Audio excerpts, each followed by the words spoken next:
आप सभी देख रहे हैं TV9 हिमाचल का इवनिंग बुलेटिन। कांग्रेस ने जारी की 9 प्रत्याशियों की पहली लिस्ट। कांग्रेस ने जम्मू कश्मीर विधानसभा चुनावों के लिए 9 उम्मीदवारों की पहली सूची जारी की है।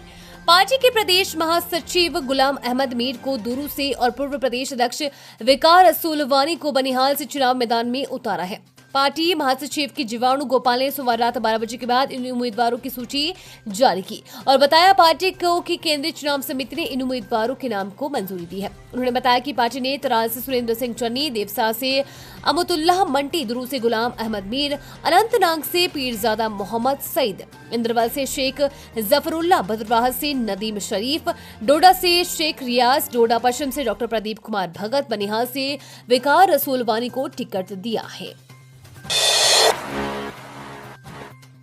किस महिला को 1500 रुपए तय करेगी ग्राम सभा? हल्ला बोलने की तैयारी में महिला कांग्रेस। इंदिरा गांधी प्यारी बहना सुखाश्रय योजना के लिए अब आवेदन करने वाली महिलाओं को अब नई शर्तों पर 1500 रुपए की राशि मिलेगी। तहसील कल्याण अधिकारी को मिले आवेदनों की छटनी अब पंचायत की ग्राम सभा में होगी और पात्रता को पंचायत सचिव वेरीफाई करेंगे। इस योजना को लागू करने वाले विभाग की ई सोमसा ने तर्क दिया है कि पार्टिसिपेटरी डेमोक्रेसी के लिए ये बदलाव किया गया है। इस योजना के लिए सामाजिक न्याय एवं अधिकारिता विभाग के सचिव आशीष सिंह ने नया स्टैंडर्ड ऑपरेटिंग प्रोसीजर यानी SOP जारी किया है। इसके अलावा बड़ी खबर यह है कि हिमाचल में भाजपा विधायक पर लगे आरोपों के खिलाफ महिला कांग्रेस हल्ला बोलने की तैयारी में है। महिला कांग्रेस का यह अभियान विधायक की गिरफ्तारी तक जारी रहेगा।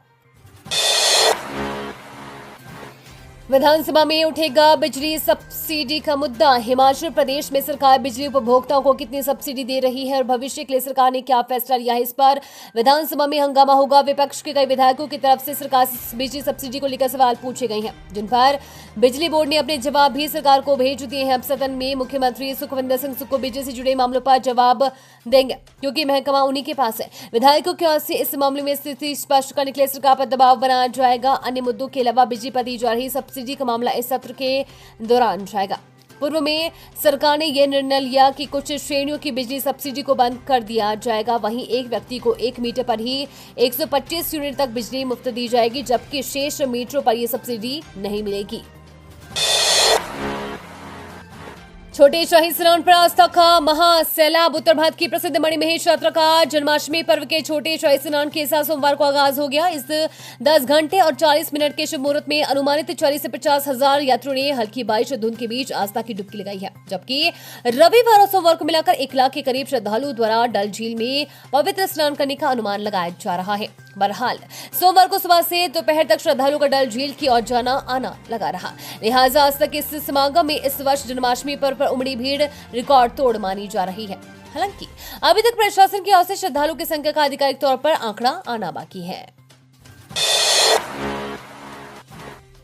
पीजी की तीसरी मंजिल से गिरे छात्र की मौत पर हंगामा। शहर के एक पीजी की तीसरी मंजिल से गिरने से रविवार रात को एक छात्र की मौत हो गई, जिसके बाद परिजनों को गुस्सा फूट पड़ा और उन्होंने हंगामा करते हुए पीजी प्रबंधन पर कई गंभीर आरोप लगाए। प्राप्त जानकारी के अनुसार एक अकादमी में JEE की कोचिंग ले रहा एक छात्र महज 16 साल का था।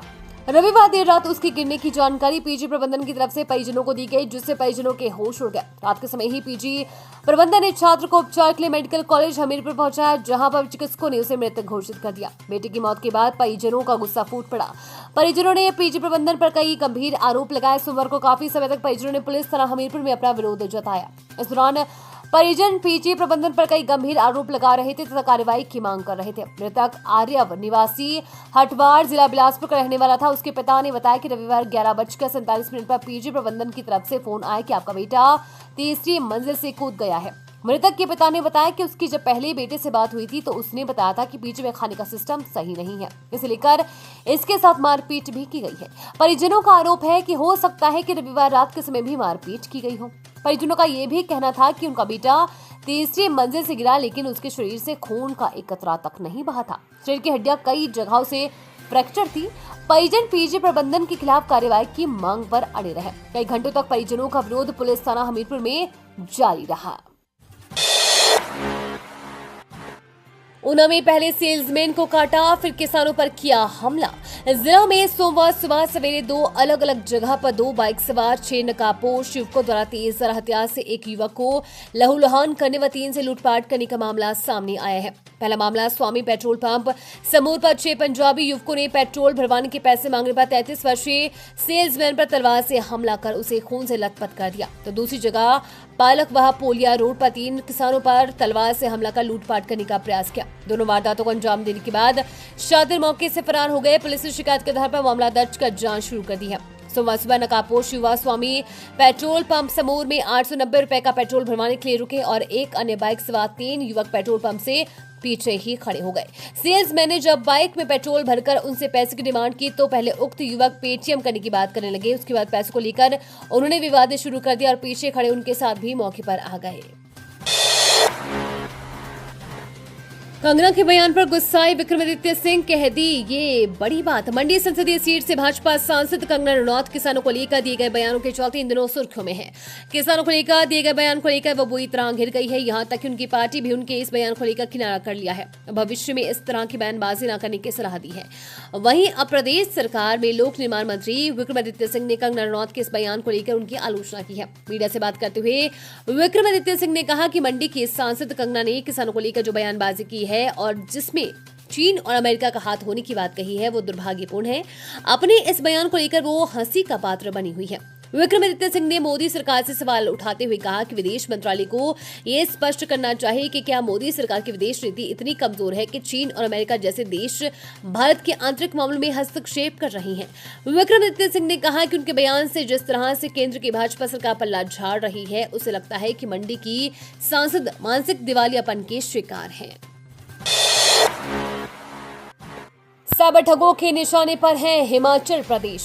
हिमाचल प्रदेश में 7 माह में साइबर ठगों ने हिमाचल प्रदेश के लोगों से 44 करोड़ रुपए ठग लिए हैं। प्रदेश में हर दूसरे दिन लोग साइबर ठगी का शिकार हो रहे हैं। प्रदेश में पिछले 4 साल की तुलना में 4 गुना साइबर क्राइम के मामले बढ़े हैं। स्टेट CIT के साइबर सेल के विश्लेषण में हिमाचल में बढ़ रहे साइबर क्राइम के आंकड़ों का खुलासा हुआ है। लोगों को साइबर ठगी से बचाने के लिए एक और जहां साइबर पुलिस समय समय पर एडवाइजरी जारी करके जागरूक कर रही है। साइबर पुलिस की विश्लेषण में खुलासा हुआ है कि हर दूसरे दिन साइबर ठग लोगों को साइबर ठगी का शिकार बना रही है।